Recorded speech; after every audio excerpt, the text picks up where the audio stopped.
ನಮಸ್ಕಾರ. ವಿಕೆ ಡಿಜಿಟಲ್ ನ್ಯೂಸ್ಗೆ ಸ್ವಾಗತ.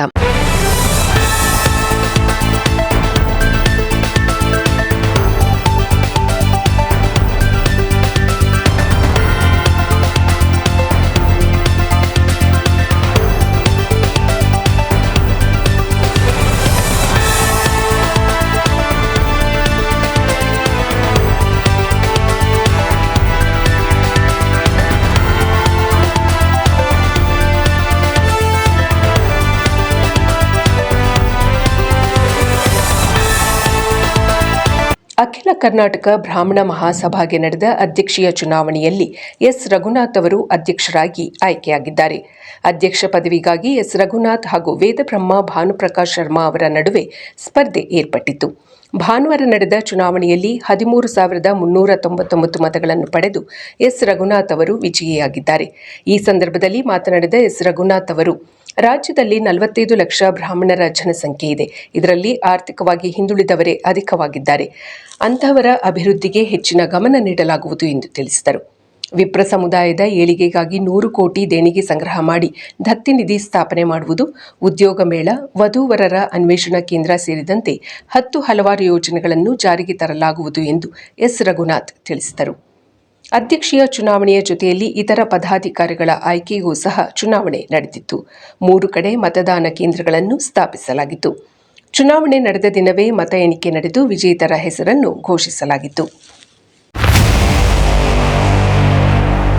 ಇಂದು ರಾಷ್ಟ್ರದೆಲ್ಲೆಡೆ ಬಾಬಾ ಸಾಹೇಬ್ ಅಂಬೇಡ್ಕರ್ ಅವರ 135ನೇ ಜನ್ಮ ವಾರ್ಷಿಕೋತ್ಸವವನ್ನು ಆಚರಿಸಲಾಗುತ್ತಿದೆ.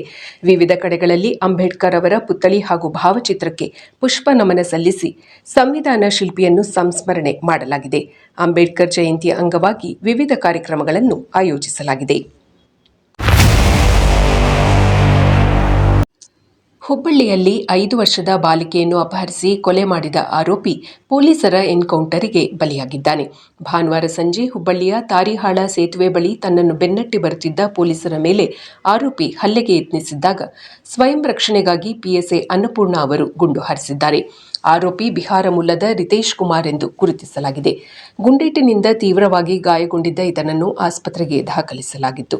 ಆದರೆ ಆರೋಪಿ ಚಿಕಿತ್ಸೆ ಫಲ ಕಾಣದೆ ಮೃತಪಟ್ಟಿದ್ದಾನೆ ಎಂದು ಪೊಲೀಸರು ತಿಳಿಸಿದ್ದಾರೆ.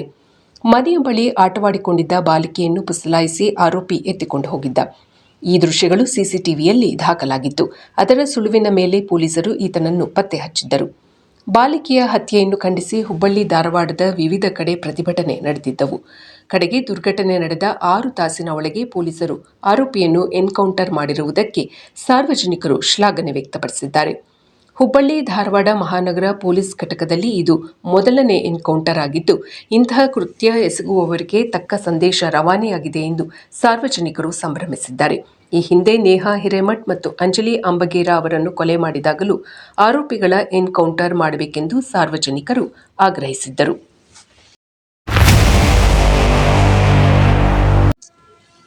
ಕನ್ನಡ ಚಿತ್ರರಂಗದ ಹಿರಿಯ ನಟ ಬ್ಯಾಂಕ್ ಜನಾರ್ದನ್ ವಿಧಿವಶರಾಗಿದ್ದಾರೆ.